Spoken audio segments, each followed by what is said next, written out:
Thank you all for joining today. My name is James Barnett. I'm a research fellow here at the Hudson Institute. I'm based in Lagos, Nigeria, though I'm dialing in today from our lovely Hudson offices in Washington, D.C. for this event. I'm very privileged to be moderating a webinar with three Nigerian colleagues, each of them scholars or journalists of some renown, to discuss the upcoming elections in Africa's most populous state. We'll be focusing on the opportunities, challenges, and regional implications of these elections in a manner that I think and very much hope will be of interest to both Nigerians and non-Nigerians alike. Africa's largest election is set to hold on February 25th, 2023, so that's just a little over 2 months away. Tens of millions of Nigerians will head to the polls to select a new president, as well as members of their National Assembly, in what I think it's fair to say is both a pivotal election for the country and a highly unique one. This will be Nigeria's 7th presidential election in the Fourth Republic, which began in May 1999 and marked the end of more than 3 decades of near continuous military rule. The past 23 years of democratic governance have been the longest stretch of civilian rule in Nigeria's history. Furthermore, Nigeria appears, at least on the surface, to be one of the outliers in West Africa amid a recent trend of democratic backsliding, with coups in countries such as Mali, Burkina Faso, and Guinea making headlines over the past couple of years. Nigeria's elections are therefore something to celebrate. Africa's biggest state, and one of its most strategically significant, is engaging in a democratic process to elect a new president because its incumbent leader, President Muhammadu Buhari, is respecting term limits and stepping down after his 8 years, 2 terms. This is something that bucks the trend of the so-called constitutional coups that we've seen in other parts of Africa over the past few years. At the same time, many of the factors that make this election so unique and pivotal also pose a number of challenges that, in my view, should be quite very much of global concern given Nigeria's size and significance. So for starters, a new electoral act and electronic voter registration systems are in place this year, which advocates hope will increase the election transparency and legitimacy. However, these systems have only been tested in certain state-level elections, almost trial runs of sorts, and it is unclear how they will work and hold up when put to the test simultaneously across Nigeria's 36 states and the Federal Capital Territory come February. This will also be the first election in the Fourth Republic and the first election in Nigeria's history since 1979, if I'm not mistaken, in which there are serious leading contenders from each of the 3 major ethno-regional groups in Nigeria. You have Bola Ahmed Tinubu, who's a member of the incumbent All Progressive Congress, or APC. He's an ethnic Yoruba who hails from the country's southwest and was previously governor of Lagos State, which is Nigeria's largest and most economically largest kind of economic hub in the country. Then you have Atiku Abubakar. He's a former vice president, an ethnic Fulani from northern Nigeria and a stalwart member of the People's Democratic Party, or PDP. And there's also a third-party candidate, Peter Obi, who hails from the southeast and hopes to become the first Igbo president of the nation. There's also a 4th candidate, Rabiu Kwankwaso, the former governor of the northern metropolis of Kano. He's also in the mix. And so this creates a more divided playing field than there have been in previous elections in this 23-year period of Nigerian democracy. So while the plethora and diversity of candidates is definitely in many ways something to celebrate, it also poses a significant test to Nigeria's electoral systems and also its democratic pluralistic culture. The ethnicity and religion of each of the candidates, 3 of them Muslim and 1 Christian, have been prominent in the political discourse, with different parts of the country feeling that it is their turn to lead the country, or something along those lines. This raises the prospects of what would be called an intercommunal crisis closer to the elections, something that Nigeria has unfortunately experienced in the past, most notably after the 2011 elections. And some observers are particularly concerned because this year there's a very high chance of an unprecedented runoff election, given the divided playing field, which could raise tensions and raise the stakes as a result. Then finally, as one of our panelists will be discussing today in detail, Nigeria is facing what is, in my assessment, more widespread insecurity than it has ever experienced before. There are different complex insurgencies, intercommunal conflicts, and forms of highly organized, sophisticated criminal violence that are roiling each of Nigeria's 6 geopolitical zones. This raises serious questions about how Nigeria will manage to hold representative elections in a timely and safe manner, how Nigerians will view the legitimacy of these elections, and what the next Nigerian government will do to tackle insecurity. Most concerningly, there have already been over 50 incidents of election-related violence from January to October 2022, which is higher than there were in the equivalent period in the lead up to the 2019 elections. So with that introduction, I'm going to hand over to my panelists. I'd like to note from the start, this being a discussion about Nigerian elections and politics, that Hudson Institute does not, of course, take any institutional position on the elections. And I myself today am here in the position of moderator, simply intending to try to bring together a diversity of opinions on these elections and related matters. So I will try to let the panelists do most of the speaking.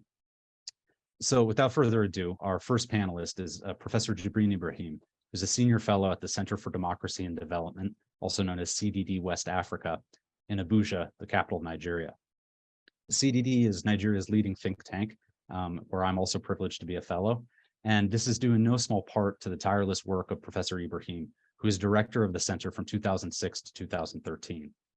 Before joining CDD, Professor Ibrahim was in the Faculty of Political Science at Ahmadu Bello University, Zaria, and was one of Nigeria's most prominent scholar activists in the twilight years of military rule into the turbulent first years of the Fourth Republic. So I think there are a few better people that we could have to join us today to talk about these elections and what they say about the state of Nigeria's democracy some 20 years on.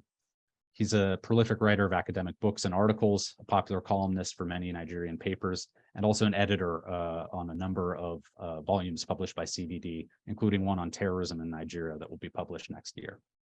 Professor Ibrahim, I thank you very much for joining us today. I'd like to ask you two questions. For starters, can you tell us a bit about the new Electoral Act signed into law in February 2022? What does it promise to deliver? Are Nigeria's institutions prepared to actually implement it? And how likely do you think these new systems and measures in place are to be able to deliver a free, fair, and transparent election?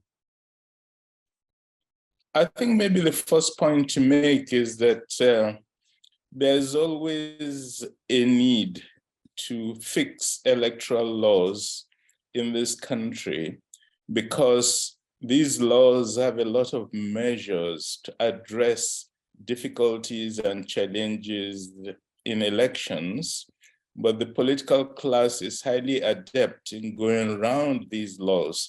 And that's why as new stratagems to outsmart the laws emerge, then the laws themselves have to be upgraded to address the new challenges. And that's very much the case with the Electoral Act 2022, which replaced the previous law first enacted in 2010. I think the first key issue about the new Electoral Act has to do with the endorsement of the use of technology. Since 2011, technology has become a key issue in Nigerian elections, starting with 2011, when a computerized electoral roll with photo ID and fingerprints was compiled, and subsequently various electronic devices for authentication that voters are exactly who they claim to be. Part of the problem that occurred in the last election was that the use of the electronic machine for authenticating voters was challenged in court. And what the courts ruled was that it was not really in the law, and that therefore INEC, the Electoral Commission, had no right to introduce a device that's not known to Nigerian law. And precisely because of that challenge, it became imperative to put in the law allowance for the use of electronic devices. The second key issue about the new Electoral Act has to do with the transmission of election results from the polling unit. That's where people vote. What has been observed over the years in Nigeria is that election fraud almost never happens at the point of election, that the elections go on smoothly, the votes are counted in front of voters, and voters stay back in Nigeria to know the results where they voted. And subsequently, the results compiled at the polling units are transmitted to the ward and local government levels, subsequently to the state level for collation. And it was in the collation points that usually a lot of abracadabra happens when numbers get switched or changed or beefed up or whatever.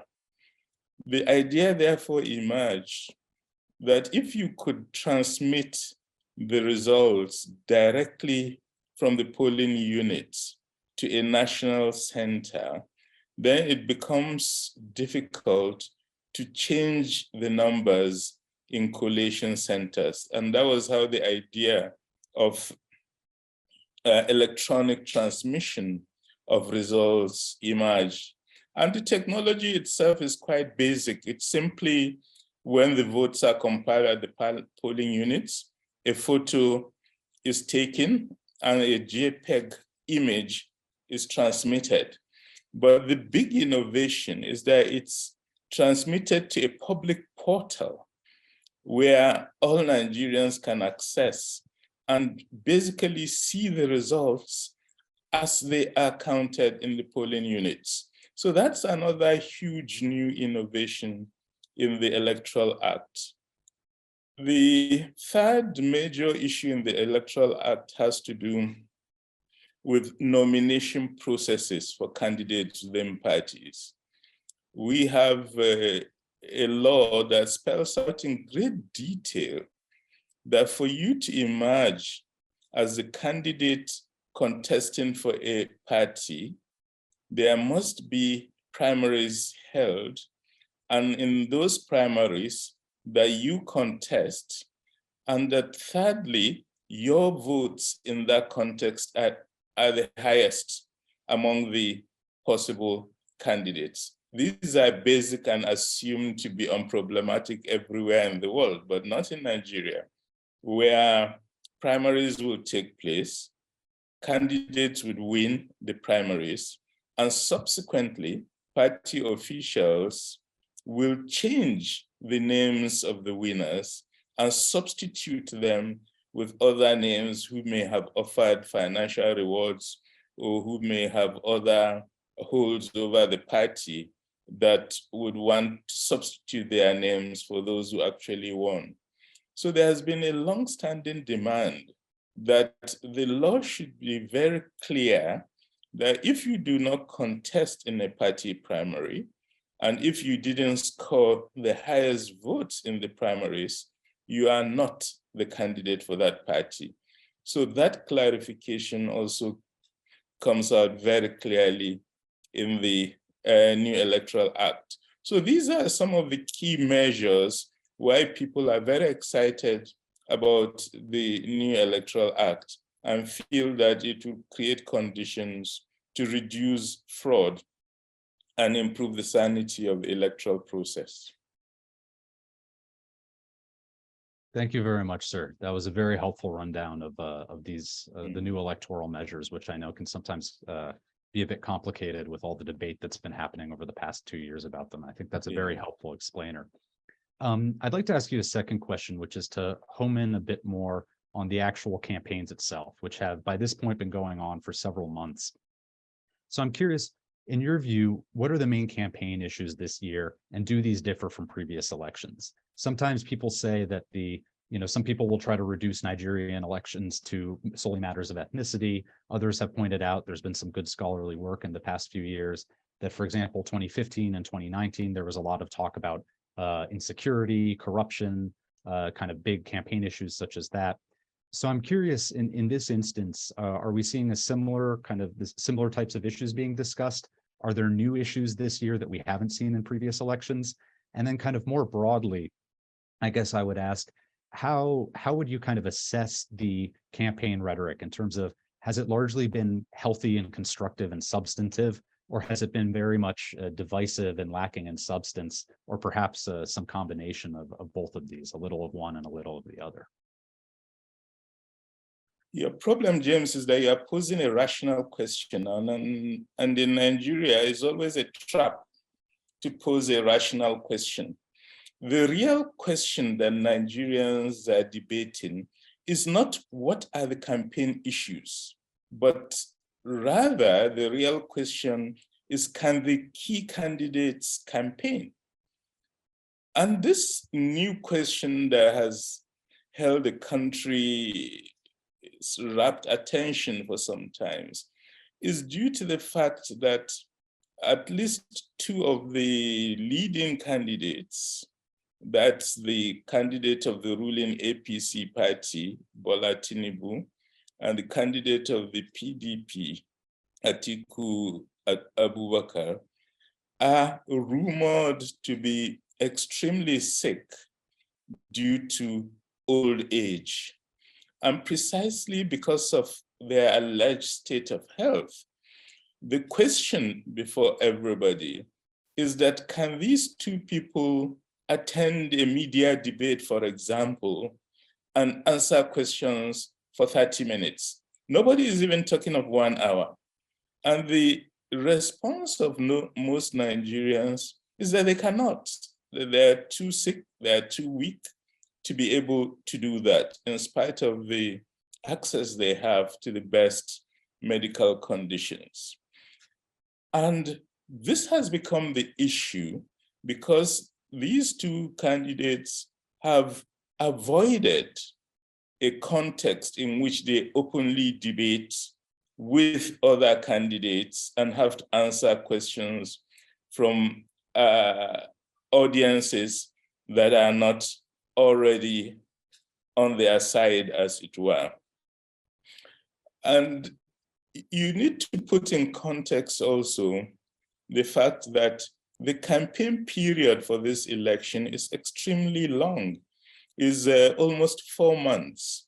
And this is the longest period of campaign we have had in Nigeria's election. So you have a long campaign period. You have candidates who are unwilling or maybe unable to engage in sustained campaign. And you have a Nigerian audience that really wants a good debate, thorough counterpunching in campaign debates and all that. And the debate is therefore, we are not getting what we deserve as Nigerians. The first point to make in terms of the general campaigns is that although you presented 4 candidates for the presidential election, there are actually 18 candidates.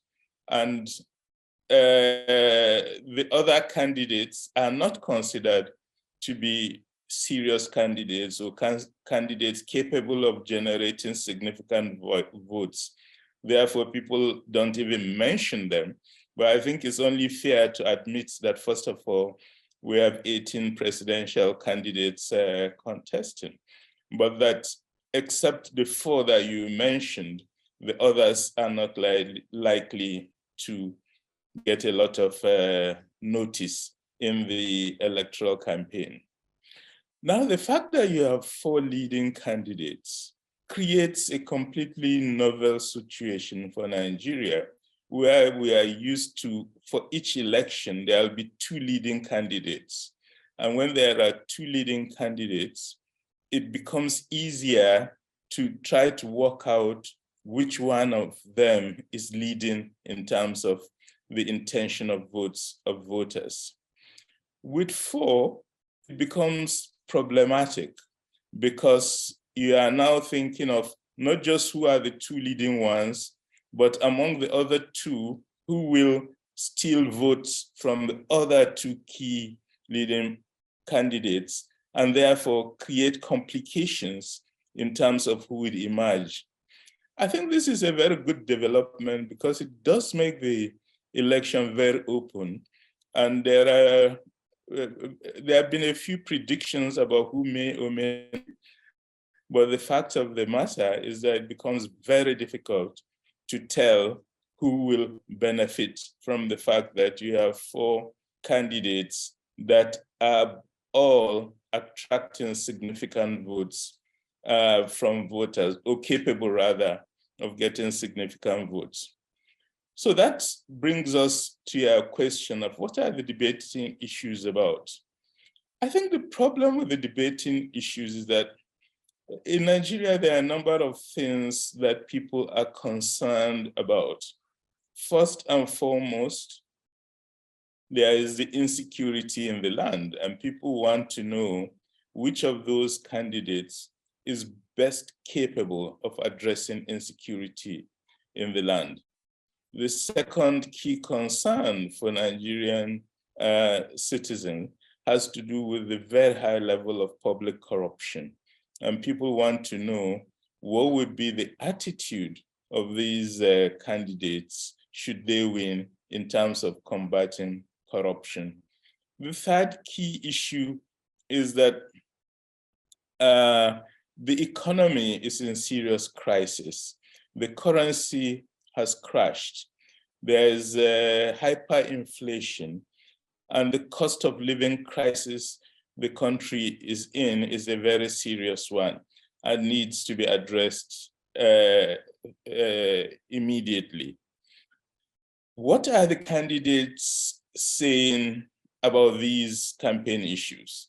And here is where I have a problem, because they are all offering a Cinderella approach. Each of them is promising it'll solve the insecurity problems in a very short time. They'll fix the economy, they'll provide jobs for the youth, and they'll do all these magical things immediately they get power. And what I'm beginning to see in terms of these claims by candidates is that neither the press nor Nigerian citizens has developed the capacity to thoroughly interrogate these candidates on the claims they are making.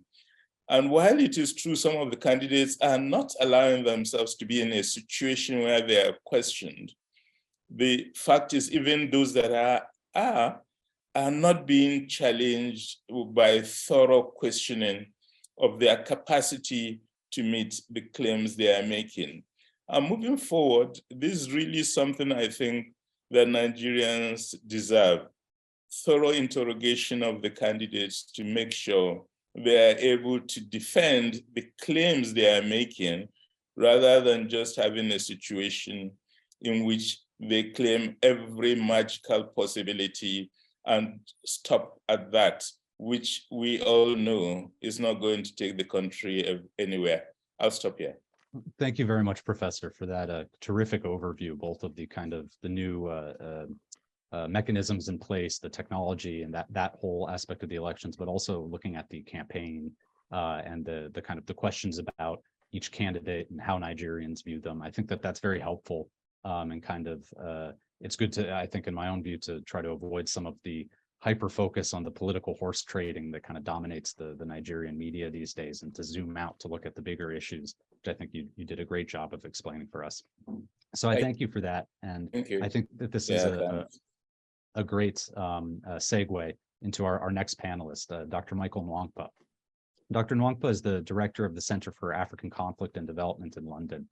He's the co-author, along with Abulbasit Kasim, of the Boko Haram Reader, which is an invaluable book containing primary sources on the Boko Haram conflict. I think anyone who's studied that conflict is very familiar with that book. He's also been a contributor to the Hudson Institute journal, Current Trends in Islamist Ideology. So that's how I've come to know him. And then I recently found out as well that he's a graduate of the University of Lagos in Nigeria, which has been something of my home for the past 2 years. So it's very nice to welcome him here today. So Michael, and perhaps most relevant for today's discussion, Dr. Nwangpa is the author of a new book titled Nigeria's Fourth Republic, a Militarized Democracy. So Dr. Nwangpa, I'd like to start off by kind of posing a question to you based on that book. And I think your title tells a lot, right? A militarized democracy. So I'm curious if you can explain a bit about what that means. Because, as I've said, right, we're about 23 years into the Fourth Republic now. The main kind of discourse, I think certainly internationally, when it comes to talking about Nigeria, is, this is a country that's successfully transitioned from decades of military rule into a democracy. But your title seems to suggest otherwise. So I'm curious what exactly you mean by a militarized democracy. And I'm also curious in what ways we've maybe seen in this election cycle some of the elements that you highlight in your book. which I look forward to reading very much, by the way. I was hoping to have my copy already in hand by today, but unfortunately not. So without further ado, Dr. Nwangwu. Thank you very much, James. First of all, for those that might not understand what the Fourth Republic means. So the Fourth Republic is the period from 1999 when Nigeria returned to democratic government after 16 years of successive military regimes. My contention in the book is this period is highly militarized. And by highly militarized, what I mean is there is a pervasive military presence and ideology in its political and socioeconomic affairs. There is also increase in the number of armed non-state groups and resistance movements. There's also redistribution of resources and funds away from social programs into military-oriented measures. And there's also increase in security budgets. There's a proliferation of weapons, and there's also increase in internal military interventions and occupations, and just a general psyche and institutionalization of violence. So essentially, the argument is Nigeria has turned into a national security state where the rule of force and the rule of violence, rather than dialogue and compassion, reflect everyday reality. So in moving forward, in the introductory chapter where I describe this militarized state, I then look at what are the evidences of this and what are the factors that are contributing. So I cited one, Nigeria's constitution, the 1999 constitution, as the singular most contributor to the Nigerian militarized state. So the whole argument is that the Nigerian constitution is one that derived from the military. Is one that did not derive from popular opinion, and one that does not reflect Nigerians social and political realities and experiences. It's like the 1979 constitution. So unlike the independent constitution and unlike the Republican constitution we had in 1963, from 1979, what we see is an ideologically imposed constitution, one that was overseen by the military and one that was imported, styled to American presidentialism system, and one that was imposed on the polity. So the argument is where we've seen improvements, where we've seen, in terms of constitutional amendments, these have not been able to pacify or be able to prevent, the issues that the recurrent issues that Nigeria has experienced in its political history.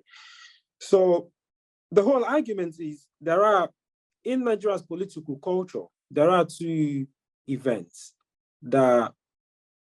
two narratives that usually people rely on, historical narratives that people rely on when they want to talk about Nigeria's militarized state. So they talk about Nigeria's colonial history, then they talk about Nigeria's military legacies. So why I acknowledge these events, and I see them as a continuum in terms of like their influence on the militarized state of Nigeria. I also then look at their other compelling cases, compelling evidence and factors such as climate change that invite us to look beyond these usual narratives that have been put in place. So by talking about the militarized state, I looked at in the Niger Delta, I looked at the insurgency in the Niger Delta beginning from when Nigeria returned to civilian rule in 1999, the rise of the Jaw group, and then up until the time they were given amnesty And then I then looked at the response to that during the first administration in the Fourth Republic, President Obasanjo. Then I cited the Odi massacre, and then I moved on to in the Yoruba Southwest. I looked at the rise of vigilante groups. I looked at OPC, Oduwa People's Congress. I looked at in the Southeast. I looked at the Bakassi, the rise of the Bakassi boys, then the rise of Masob, and now IPOB. And then I also looked at Boko Haram, the rise of Boko Haram in the northeast, and then looked at the Fulani Header crisis in the northwest, and north Middle East in the north central. So I looked at all of these issues and looked at whilst the Nigerian state is first and foremost an instigator of violence, we've also seen that these non-state groups have also been able to contribute or reproduce violence. So what we see is a cycle of violence that is going on in the Fourth Republic. But I also acknowledge that there have been some reforms as well, and that is one of some of the reforms is the Electoral Act that Professor Ibrahim did mention that offers hope.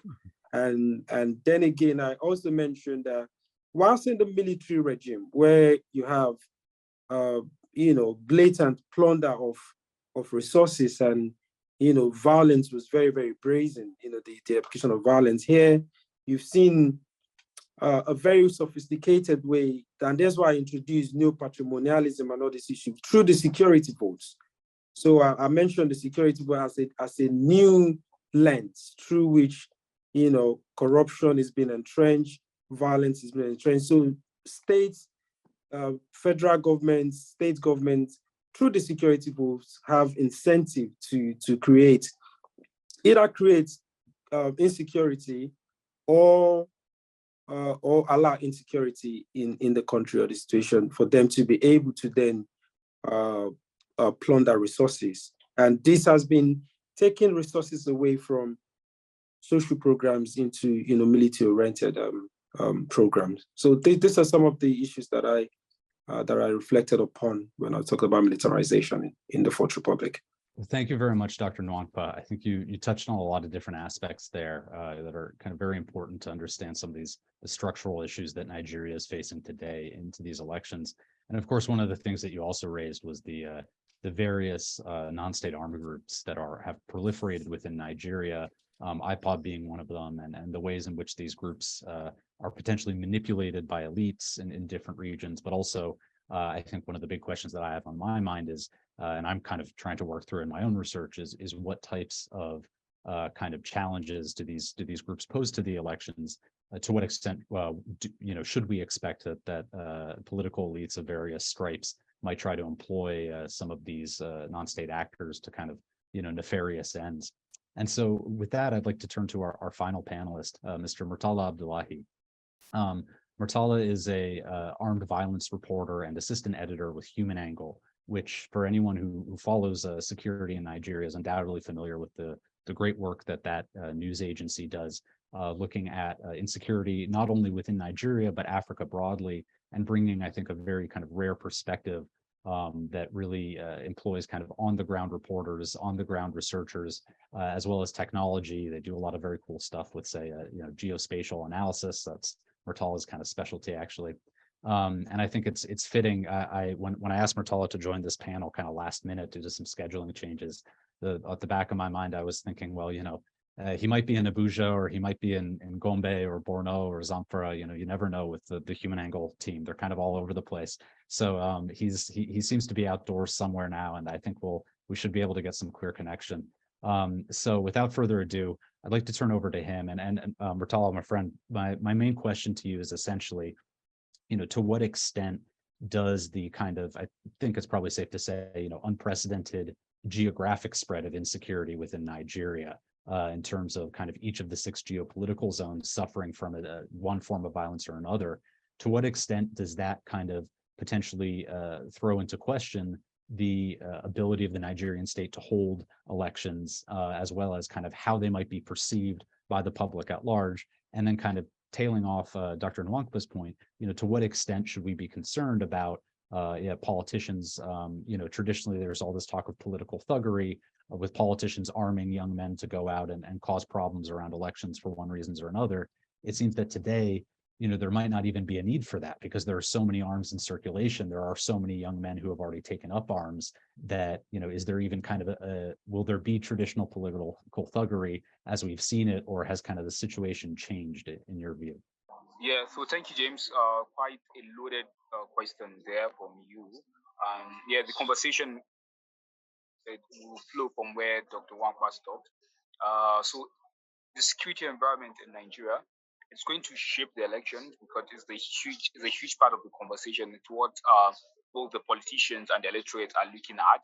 However, the security situation is also going to shape the conduct of the elections. So there are areas where politicians cannot go to canvass for votes, and there are areas where the Independent Electoral Commission, that's the Nigerian body in charge of conducting elections, cannot conduct elections because of the high level of security, either because logistics materials cannot get there or polling units cannot operate.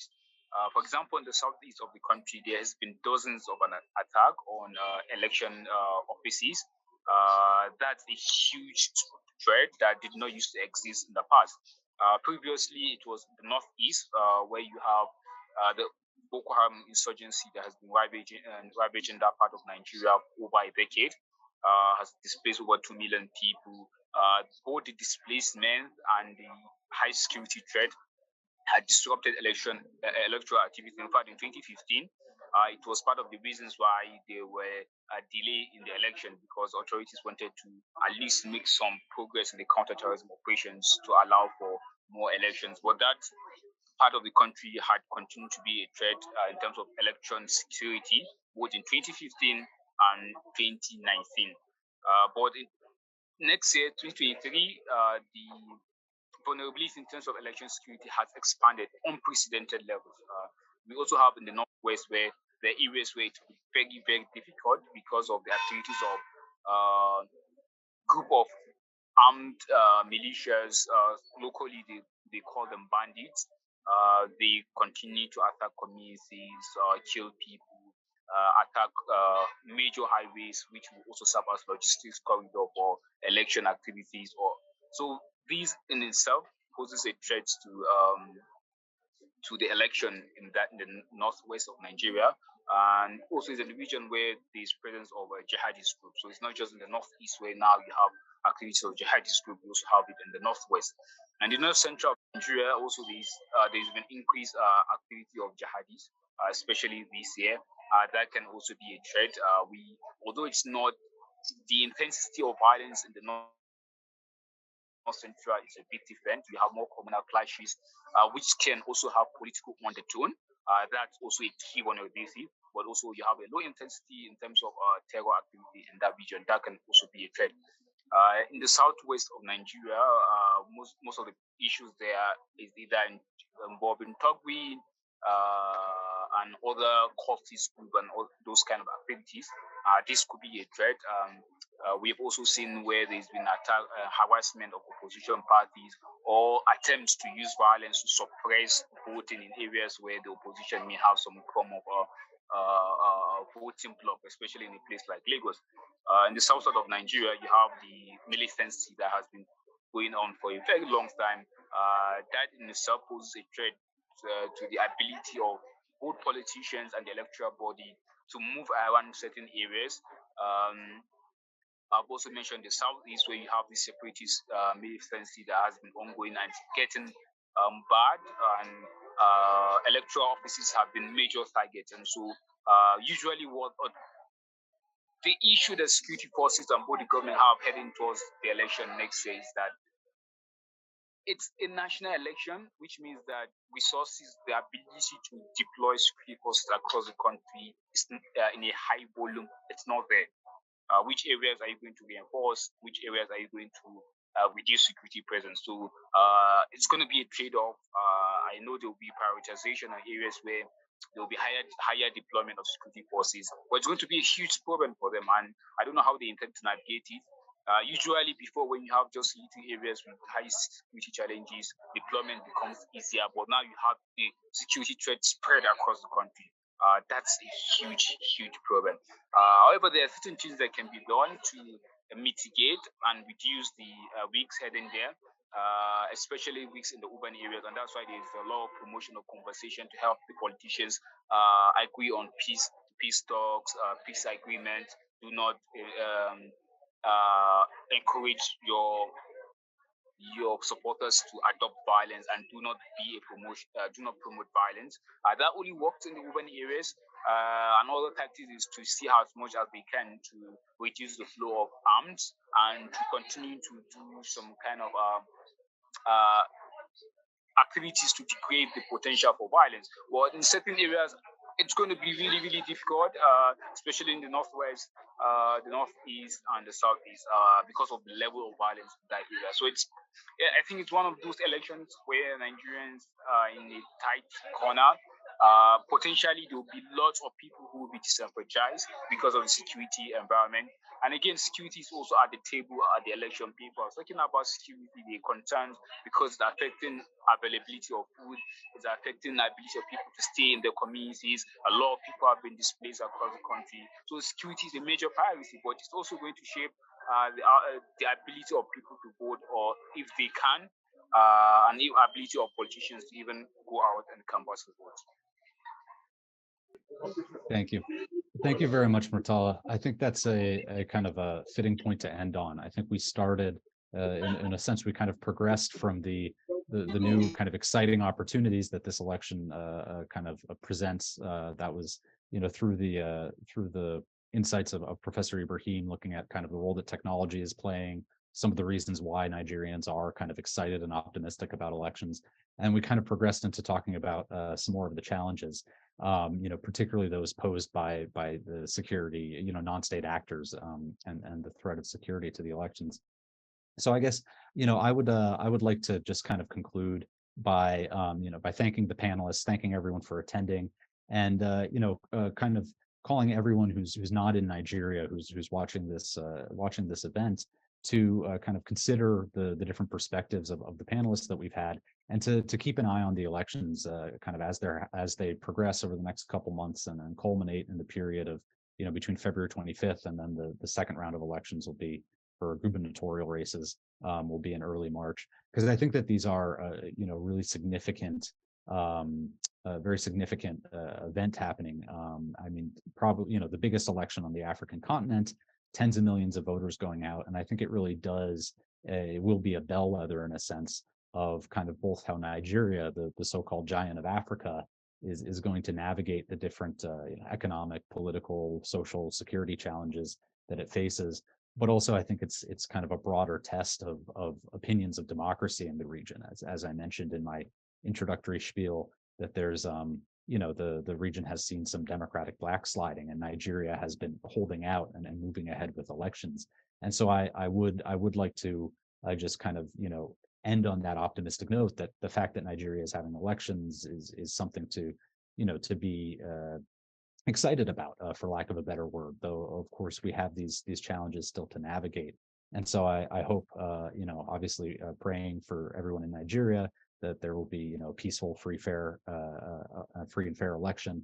And then, also encouraging those outside of the country to keep an eye on what's happening in that part of the world, because I think that this is really quite significant, both for the, tens of millions of people who go out to cast their vote within Nigeria, as well as for the wider region. So on that note, I would just like to thank again my distinguished panelists for joining, from multiple time zones, multiple parts of the world, as I think was evident. And then thank you, of course, to everyone who logged in today, and thank you as well to the Hudson production team for putting this on.